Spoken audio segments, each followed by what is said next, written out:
പാൽ തളികയിൽ പാൽ പകർന്നു നല്ലമ്മ പൊന്മകൻ മകൾക്കും കൊടുക്കാൻ ഉടൻ ചെല്ലുമ്പോൾ താഴ് പച്ചപ്പാലിര നിരത്തു ഞാൻ പച്ചപ്പാല് കുടിച്ചാലോ മാനവിക്കും മാനക്കോടായിൽ ഞാൻ മനക്കുരൂടോ താഴ്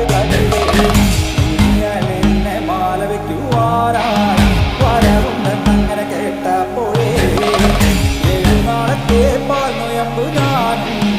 എടുത്തവളാണ് താഴ് കൊല്ലം മാനക്കോടായി നല്ല നാളെ വിട്ടും ഗോപുരപ്പാടിക്കൽ അകത്തില്ല പാകശാലയിൽ നല്ലമ്മ കടന്നു ചെല്ലുമ്പോൾ താകൃതേ വീറപാറ നീലമാണി വിളക്ക് കൊളുത്തി വെച്ചു നല്ല